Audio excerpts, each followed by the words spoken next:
Buenos días, muchachos. Esperemos los demás Buenos días, profe. compañeros se unan, están demoraditos.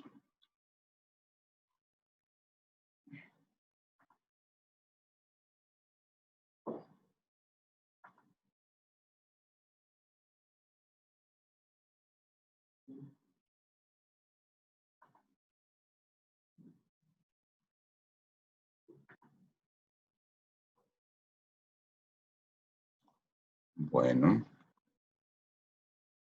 Emil Spitia, Brian Darte.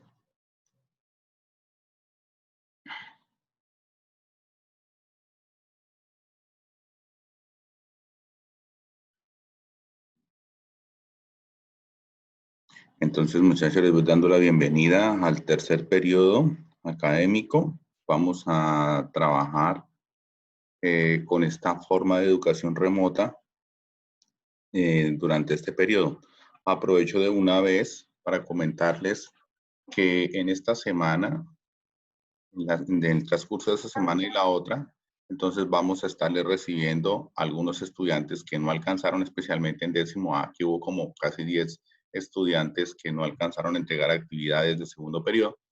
Entonces se les está dando la oportunidad esta semana y la otra para que las envíen a mi correo, porque pues el Classroom ya no está habilitado, o sea, ya le borré todas las actividades ahí. Entonces, hago un tabaco, bueno. Entonces, ya no van a encontrar ahí las actividades del segundo periodo. Entonces, esta del segundo periodo, por favor, envíamela a mi correo. Mi correo está ahí en la guía de actividades para los estudiantes que no alcanzaron a entregar actividades de segundo periodo y que todavía están pendientes con estas actividades. Obviamente no se les va a calificar de 0 a 5, de 1 a 5, se les va a calificar hasta 3, pero pues obviamente les va a servir mucho más que pues dejar una casilla en blanco y posiblemente un 0 que podría afectarles bastante. Entonces, entre esta semana y la otra, estoy recibiendo eso, muchachos, para que no se les olvide. Los invito, desde luego, a desarrollar las actividades a tiempo, a que me consulten, me hagan preguntas, me escriban al chat, cualquier cosita para que poderles orientar de manera adecuada y que ustedes no solamente alcancen sus objetivos de aprender, sino que también tengan buenas calificaciones para que puedan entonces aprobar sin ninguna dificultad su asignatura. Entonces, esa es la invitación, muchachos. Y lo más importante, que aprendamos. Entonces, todo eso son los objetivos para este periodo que inicia, en el cual yo los invito. En las reuniones de Zoom, vamos en las guías a colocar preguntitas, como lo vamos a hacer hoy en esas reuniones de Zoom, para que podamos nosotros hacer como una participación y de eso se les da calificación. Las reuniones de Zoom ya hay que darles nota porque es la disposición de los coordinadores. En el segundo periodo, mientras se adaptaban los estudiantes y los profesores a la nueva metodología, entonces no hubo este requerimiento, pero ahora mismo sí ya lo hay. Entonces es necesario estar valorando la asistencia a la clase de Zoom, poner una calificación. Entonces yo tomo el pantallazo y eso lo paso a mi planilla. Posteriormente la socializo, voy a tratar de socializar más o menos por cada calificación, socializar las planillas para que vean cómo van. No como el semestre pasado, que socialicé como una vez o dos veces, no más. Entonces, para que esta vez sí los vamos a socializarlo cada ratico para que se den cuenta de sus notas y los estudiantes que de pronto tienen dificultades puedan solventarlas. Muchachos, el profesor es un apoyo, es un servidor. Entonces, para que ustedes logren el aprendizaje con la química, eso es prácticamente lo que se va a hacer. Eso, y esa es prácticamente la labor del profesor. Entonces, no duden en consultarme. Bueno, hay veces de pronto sí estoy un poco ocupado, pero yo les contesto después o yo les respondo después o les envío un video de la explicación del ejercicio que están solicitando. Grabo una explicación que tengo o hago una explicación, la grabo y entonces les envío a ustedes para que puedan ustedes resolver sus actividades. Una vez más, solicito las clases de Zoom, desarrollarlas con el la debida evolución, el debido respeto, para que le saquemos todos le saquemos provecho. Bueno, entonces vamos a iniciar. Entonces acá vamos a compartir la pantalla. Bueno, unos ajustes. Y aquí, entonces, compartimos la pantalla. Señores estudiantes, me cuentan si están viendo bien la pantalla, muchachos. ¿Sí se está viendo bien? A ver, no Sí, escucho. señor. Ok, Sí, bueno, muchas señor. gracias. Muchas gracias. Se está viendo bien la pantalla. Entonces, muchachos, ¿cuándo tenemos que entregar ese trabajo? Este lo tenemos que entregar. Aquí está una fecha que es para los que son más cumplidos, el viernes 7 de agosto. O sea que a ellos se les va a calificar muy bien, los que entreguen antes de esa fecha. O sea, el viernes a mediodía o el viernes en la tarde. Pero pronto los que entreguen el sábado, hay veces dejo el domingo, hay veces no. Entonces, pues un poquito, se tiene en cuenta que pues, no fue tan a tiempo. ¿Sí? Pues es todo esto para que ustedes organicen sus actividades y las hagan de una manera adecuada. El trabajo que se hace por semanas va a ser muy corto para no estar trabajando cada 2 semanas y dejar trabajo más largo. Uno puede hacer un seguimiento más, como más particular sobre los conceptos que queremos nosotros aprender. Entonces, no olvidemos la clave del Classroom, no lo olvidemos para 10º A. Tenemos acá, ahí está la clave. Y el tema que vamos a desarrollar, muchachos, en este periodo es estados de la materia. Un tema mucho más suave que el tema de segundo periodo, que fueron cambios de la materia. Estos también son cambios de la materia, pero estos cambios son desde el punto de vista físico, mientras que los anteriores cambios, los del segundo periodo, fueron cambios químicos.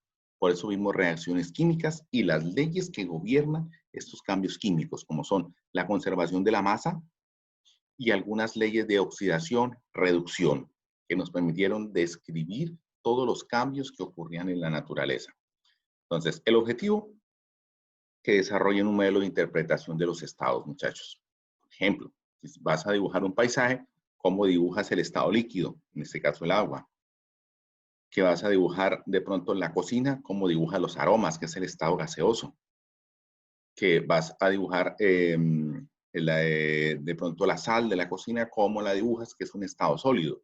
¿Cómo haces entender cuál es el modelo que está en tu cabeza de estos estados? Y vamos a tratar de mejorarlo, porque con ese nuevo modelo que tienes que crear en este en este tercer periodo, tienes que hacer una mejor interpretación de tu entorno, de lo que está a tu alrededor, desarrollar un pensamiento más crítico con la observación de lo que hagas de todo tu entorno. La competencia, usar de forma muy acertada el conocimiento científico. Todo esto es ciencia y tenemos que aprenderla a utilizar a nuestro favor, sacarle un mejor provecho. Vamos a ver las preguntas de exploración. ¿Ok?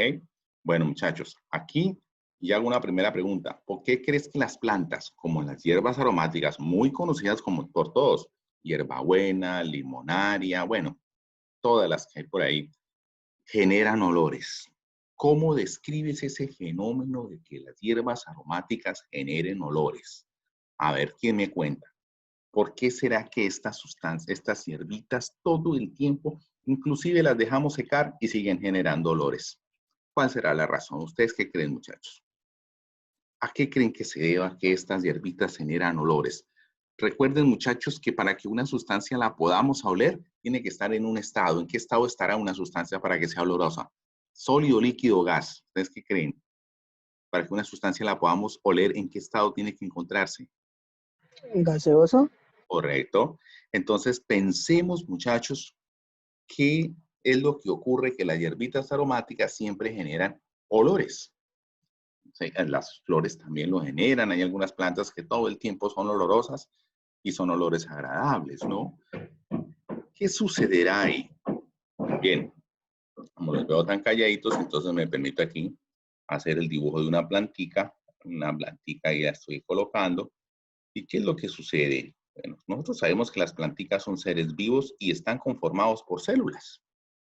El material del cual están hechos su tejido vivo, o sea, sus células, su pared celular, su membrana intracelular, generalmente es de unas sustancias grasosas que a temperatura ambiente empiezan a volverse en todo el tiempo gaseosas, empiezan a convertirse en gases.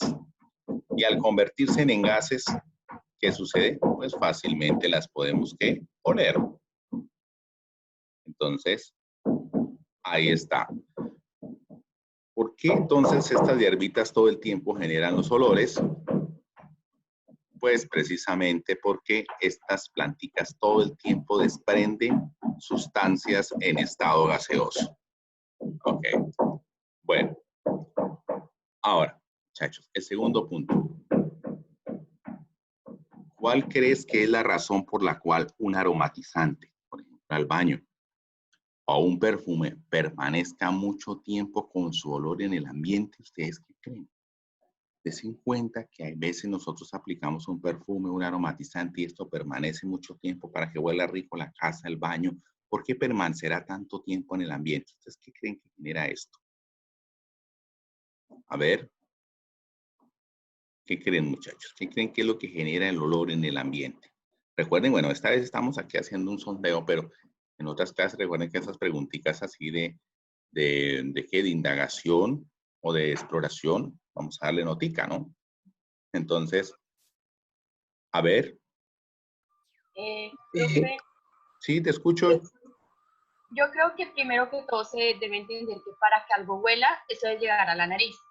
Sí, Entonces, un aromatizante se mantiene como en suspensión en el aire y mezclándose con él generando como una clase de solución con los gases, en este caso el aire y el contenido del perfume o del aromatizante. es Siendo correcto. O así sea, que las partículas en suspensión quedan en la nariz y en los receptores olfativos, algo así como los bacterias chiquiticas de la gripa, es cuando alguien correcto. estornuda y queda en suspensión en el aire. Es exactamente así. Está bien el ejemplo. Muy bien la analogía. El compañero que iba a intervenir también por ahí, lo escuchamos.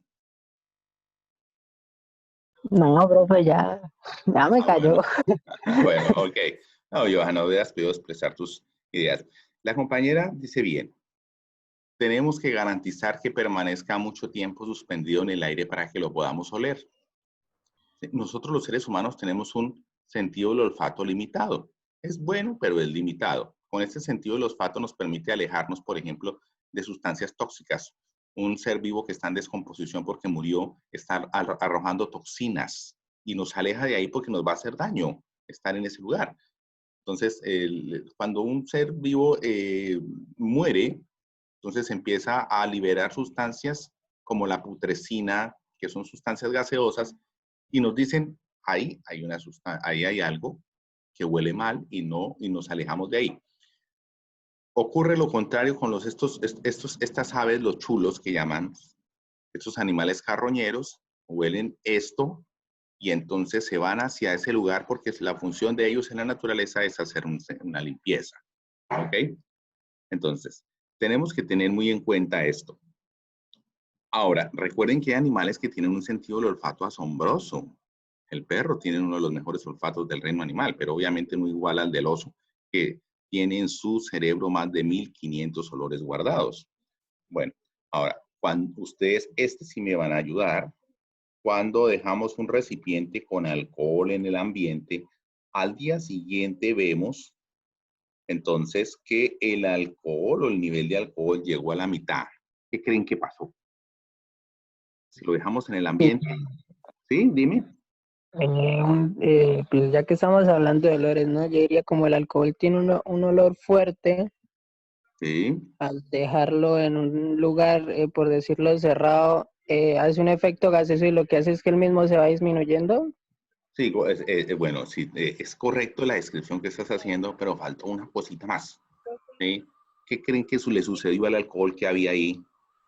¿Qué le Se pasó? evaporó Se evaporó. porque se hicieron Es decir, que ahí cambió de estado partículas. en forma espontánea. Es correcto. Esta palabra se evaporó. ¿Ya? El alcohol se está evaporando todo el tiempo y pues en un momento dado, pues obviamente ya queda a la mitad. Entonces, ahora cuando colocas en la estufa, vamos a colocar aquí borrador y borramos algunos de los esquemas que tenemos ahí orientándonos. Y si colocas en la estufa, entonces una mezcla de agua con alcohol. Tú sabes que el agua se disuelve muy bien el alcohol, ¿sí? Entonces, si colocas agua con alcohol y luego le suministras calor, este calor Q, ahí, que es el principal fenómeno que genera el cambio de estado, le agregas calor, ¿qué crees que sucede? ¿Se desprenden y por al mismo tiempo agua y alcohol o uno se desprende primero? ¿Ustedes qué creen? Uno se El, al- desprende primero. Bueno, ¿cuál Sí, es? el alcohol se el desprende alcohol, primero. Muy bien. ¿Y Se por qué desprende se primero desprende? ya que el alcohol tiene un punto de ebullición menor al agua. Esa es la explicación. O sea, cada sustancia pura tiene unas condiciones para cambiar de estado. El alcohol cambia de estado, pasa al estado gaseoso a 80 grados centígrados. Esa es una temperatura crítica. Y el agua cambia de estado a 100 grados centígrados.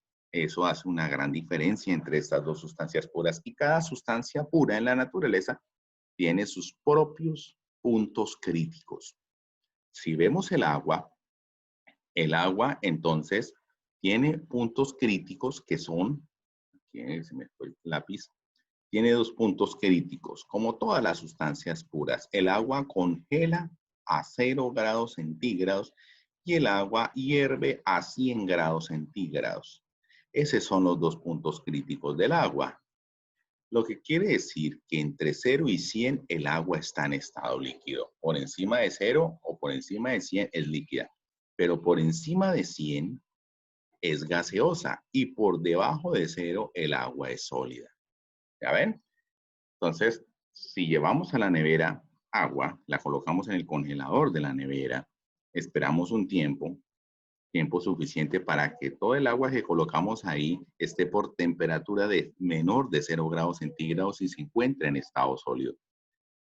Entonces, igualmente, si tomamos cierta cantidad de agua, la llevamos inmediatamente a la estufa y entonces la empezamos a calentar, nos vamos a llevarla hasta 100 grados centígrados y dejamos ahí el tiempo suficiente hasta que toda el agua que ahí colocamos alcance los 100 grados centígrados y se evapora, se vuelve gas.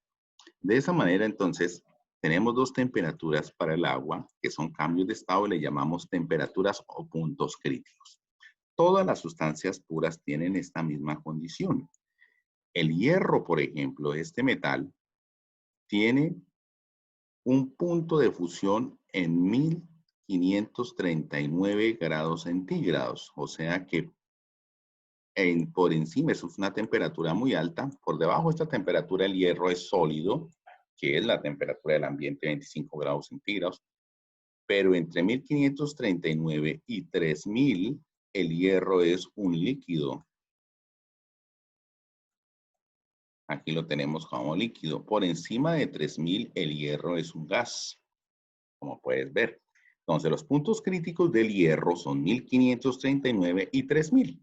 Así sucesivamente podemos tomar varias sustancias en la naturaleza que sean puras y mirar sus puntos críticos, como hay un cuadrito que está aquí en esta guía donde hay varias sustancias con sus puntos críticos, donde entonces vamos a poder visualizar con sumo detalle cómo es el comportamiento de cada sustancia pura con respecto al calor. Bueno, en la introducción al tema, entonces, en tu entorno encuentras sustancias todo el tiempo en los tres estados, sólido, líquido y gas. Por ejemplo, el jugo de naranja, por ejemplo, la sal, el aire que respiras.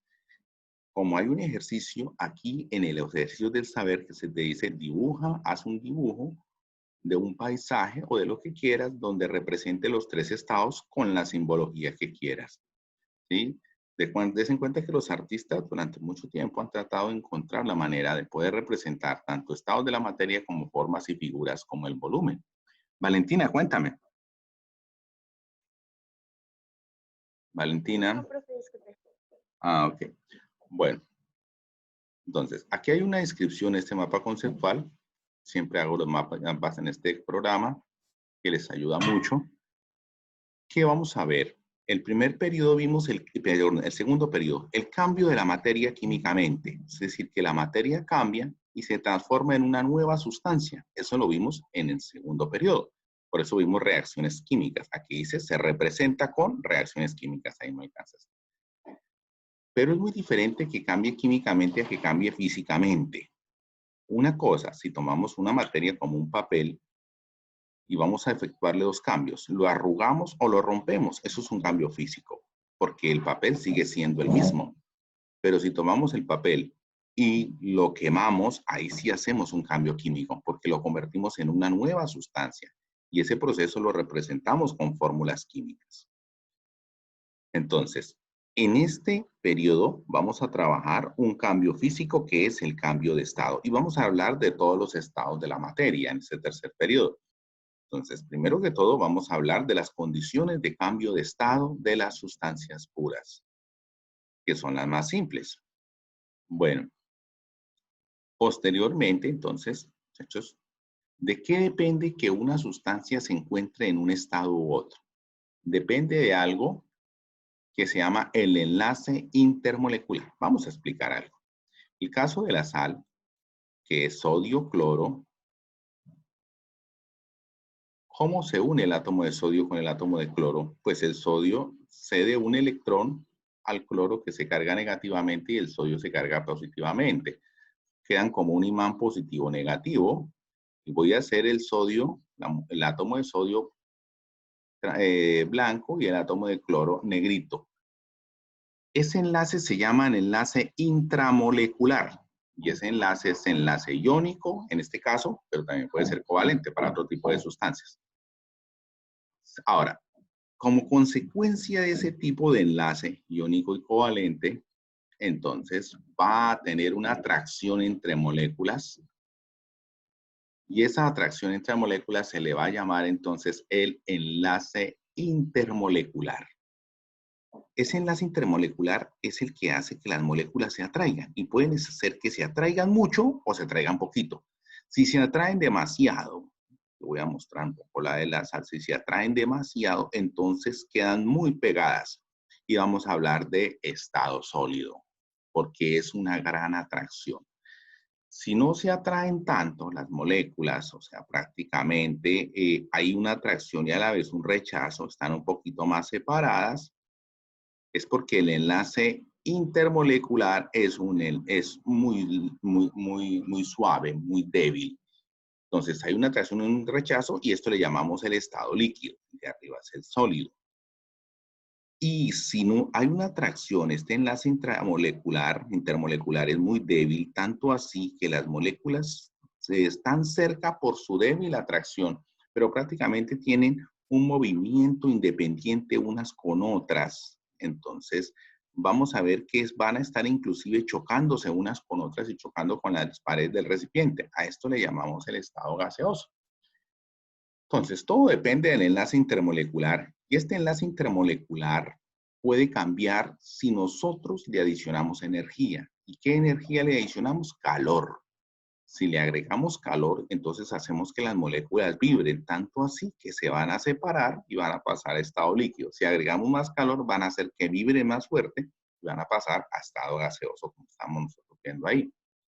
Entonces, ese es, muchachos, más o menos el modelo explicativo de los estados que estamos nosotros revisando en este apartado. Ahora, veamos lo siguiente. Cuando hay mayor atracción entre moléculas es un estado sólido y el estado sólido es un estado no fluido. ¿A qué le llamamos un estado no fluido? Pues cuando la materia no se puede deformar, la pasamos de un recipiente a otro y no se deforma, sigue siendo prácticamente la misma. En el estado no fluido encontramos propiedades como la dureza, como la maleabilidad, la ductibilidad, pero solo en el estado sólido. El estado sólido es el único que tiene forma definida y lo podemos cambiar a nuestro antojo. La atracción intermedia entre moléculas genera el estado líquido, ese ya es un estado fluido. Si yo tengo un líquido en un recipiente cilíndrico y luego lo paso a un recipiente esférico, nos damos cuenta que el líquido cambió de forma dependiendo de la forma del recipiente. Eso quiere decir que el líquido por sí solo no tiene forma definida. Tiene una forma que depende desde luego del recipiente. Ahora, cuando hay poca atracción entre moléculas, que es el estado gaseoso, es demasiado fluido, tan fluido que el recipiente donde lo contenemos tenemos que sellarlo o cerrarlo porque va a salir de ahí. Pues es tan fluido el estado gaseoso que tratará de ocupar todo el espacio que le des. Entonces, hay otra cosita. El volumen. El volumen de un sólido es definido. El volumen de un líquido también, claro, tú puedes medir los líquidos, tantos litros, tantos en galones, o sea, tú puedes tener que el volumen del líquido es definido, pero el volumen de un gas no es definido. Es decir, que el volumen acá es relativo, volumen de los gases, depende de quién, del recipiente.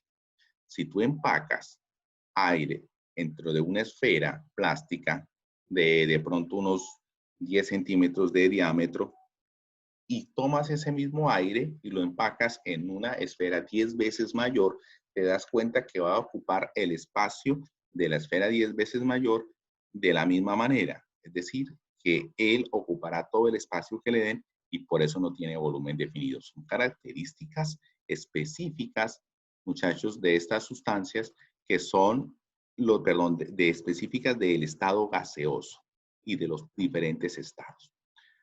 Aquí tenemos unos modelos que nos ayudan un poquitico a comprender, pero todos estos cambios ocurren con la adición de calor. El hielo es la mayor representación del estado sólido, sus moléculas muy cercas.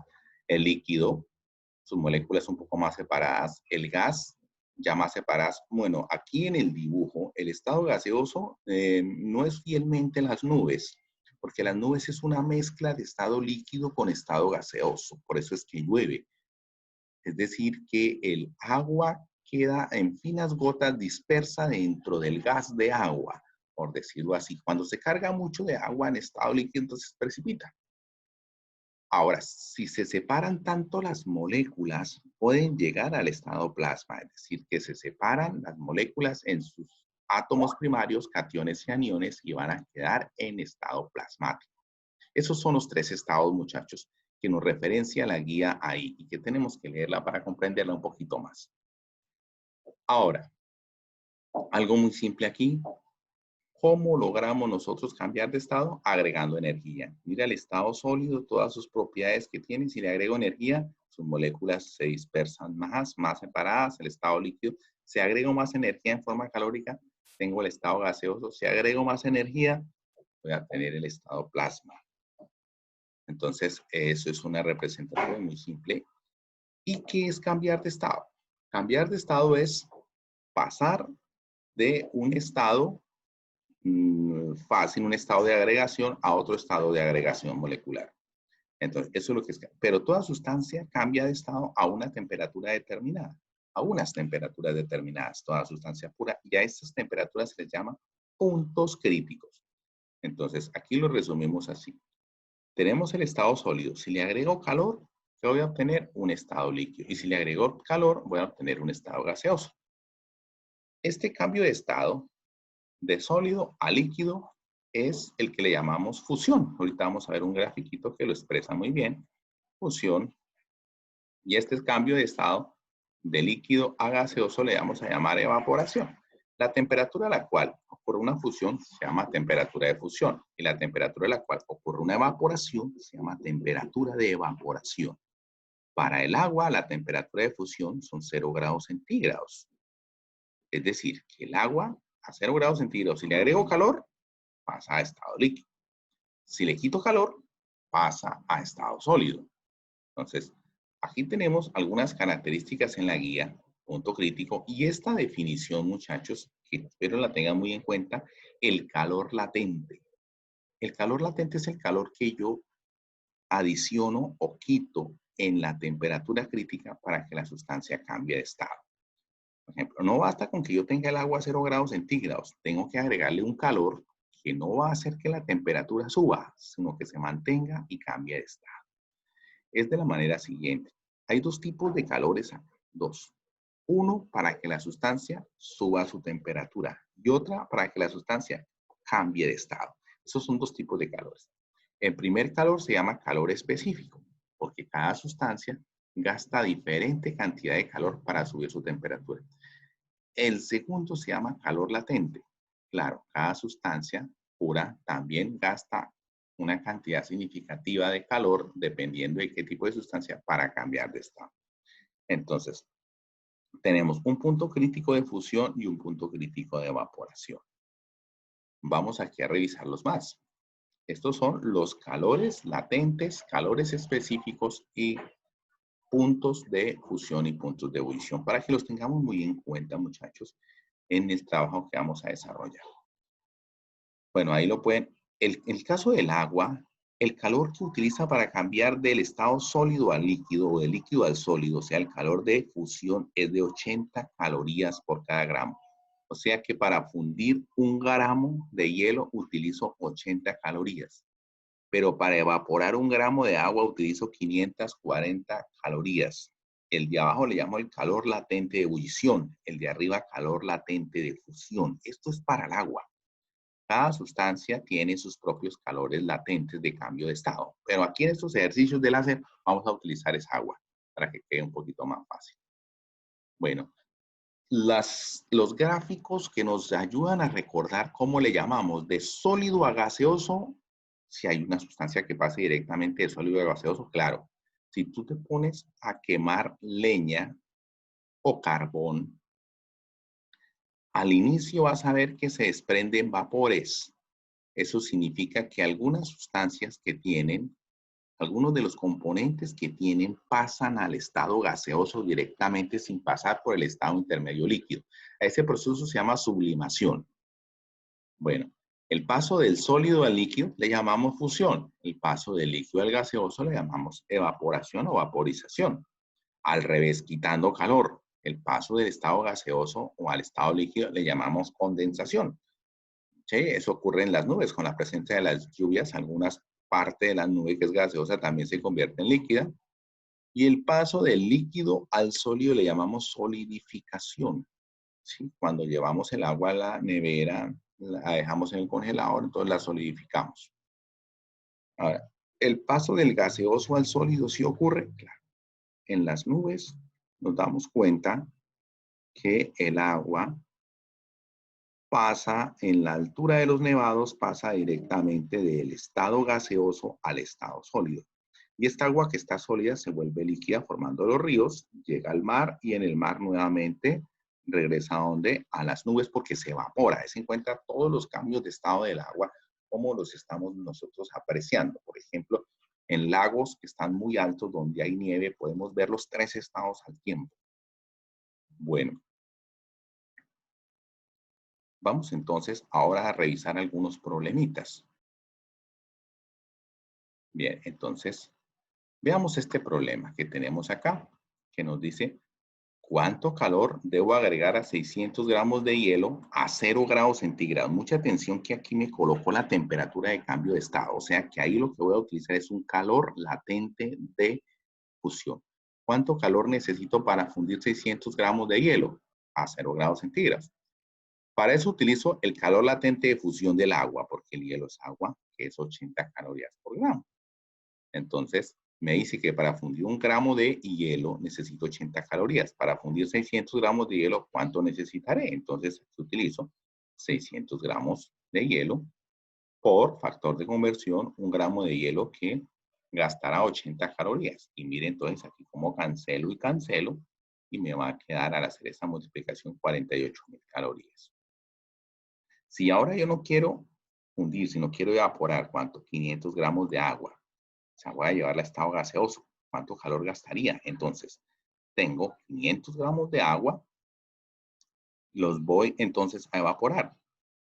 Busco el calor latente de evaporación, que me dice que para evaporar un gramo de agua necesito 540 calorías. Un gramo de agua gastaría 540 calorías. ¿Y son cuántos? Son 500 gramos de agua. Un gramo de agua que gasta 540 calorías. Y entonces cancelamos y nos da 270.000 calorías el dato de lo que gastaría en calentar ese gramo de agua. Así están los problemas de desarrollar una sola operación, como se dan cuenta, muchachos, muy sencillos en esta primera parte. Ahora, hay algo que tenemos que tener muy en cuenta y es que hay un calor que le llamo el calor específico y es el calor que utilizo para que la sustancia suba su temperatura, no para que cambie de estado. Y es el que vamos a aplicar en esta segunda parte de los problemitas. El agua en estado líquido gasta una caloría para subir su temperatura en 1 grado centígrado en estado líquido. pero en estado gaseoso gasta media caloría, o sea, gasta menos calor. Y en estado sólido también gasta menos calor, media caloría. Por eso el hielo se funde rápidamente alcanza la temperatura ambiente. Mientras que el agua, para llevarla a temperatura de ebullición, gastamos bastante calor, porque eso obviamente gasta mayor cantidad de calor por unidad. Entonces, aquí vamos a revisarlo. Y para el uso del calor, para el cálculo, perdón, del calor, para subir la temperatura utilizo la fórmula masa por calor específico por el cambio de temperatura. Entonces, el cambio de temperatura es de dónde hasta dónde voy a calentar. Ahí entonces tienen que proporcionar la cantidad de calor que voy a aplicar. El calor específico depende de la sustancia, muchachos. No es lo mismo calentar una barra de hierro a calentar una barra de una cerámica. Si tú tratas de calentar una barra de hierro y una barra de una cerámica, aplicándole calor por un extremo y tú sujetando la vara por el otro extremo, en la barra de hierro el calor va a ir más rápido, o sea, tú rápidamente vas a sentir el efecto del calor del otro extremo, mientras que en la barra de cerámica se va a demorar mucho hasta que sientas el efecto. Eso nos quiere decir entonces que no es lo mismo, no son la misma sustancia, y el ejemplo más claro y de esto es ¿por qué nos gusta irnos a bañar en el río en un lugar de clima caliente? Porque el agua del río está a una temperatura menor que la temperatura ambiente. ¿Y por qué ocurre eso? Porque el agua gasta mucho calor para subir su temperatura. Estas son algunas de las características que tenemos en cuenta. Entonces, en este caso, nos dice este problemita, ¿cuánto calor necesito para calentar 300 gramos de agua? Desde 20 hasta 80. Si te das cuenta, entonces, de 20 no hay un cambio de estado, por eso utilizo el calor específico. Entonces, 0 y 100 son los puntos críticos del agua y me dice desde 20 hasta 80, o sea, en todo el espacio líquido. Quiere decir que utilizo el calor específico del agua en estado líquido, que es una caloría por cada gramo. Entonces, aquí lo tengo, utilizo masa, aquí está, calor específico, cambio de temperatura, masa, 300 gramos, el calor específico del agua en estado líquido, una caloría. El cambio de temperatura, voy desde 20 hasta 80. ¿Cuántos grados son? 60, ahí está. Entonces, hago todo eso, reemplazo, masa, 300, calor específico, una caloría y el cambio, 60. Hago la multiplicación y me dice, utilicé 18,000 calorías. Bien, entonces, muchachos, así son todos los problemas que vamos a desarrollar ahí en la guía. Todos, así como este que estamos nosotros desarrollando. Ahí está una tablita con los puntos críticos y las actividades del saber. Asistir a la clase Classroom, ya tomamos el pantallazo ahorita, antes de que nos vaya el tiempo. Y hacer estos problemitas, solo que aquí no utilicé agua, sino en el primero son como los acabamos de hacer. Utilicen el primero hierro, ahí está el calor específico, masa 400, temperatura de 20 hasta 120 son 100 y el calor específico 0,3 para que hagan la multiplicación. El segundo es igual y estos sí son cambios de estado como los primeros que hicimos. Unos videitos, muchachos, para que ustedes se puedan apoyar. ¿Ok? Bueno, antes de que se me vaya el tiempito, voy aquí a tomar los pantallazos, muchachos, de la asistencia de ustedes. Entonces, bueno, 17 participantes, se nos fueron 2. Había sido tomar el pantallazo, no alcancé a tomarlo del comienzo. Aquí, listo. Bueno, muchachos, entonces, bueno, está a punto de colapsársenos, entonces no se les olvide. Cualquier cosita me preguntan por ahí por el chat. Me escriben para poder resolverlos. Bueno, no son sino apenas 4 problemitas del hacer y hay que hacer un dibujo en el saber, que es un paisaje donde represente los estados, donde muestres tus modelos, cómo los representas, como quieras. Y aquí a Rosa Mabel se le había caído. Entonces, muchachos, para que lo representen como quieran, entonces con el mayor de los gustos para poderles colaborar en lo que necesiten. Entonces, no se les olvide, muchachos, estar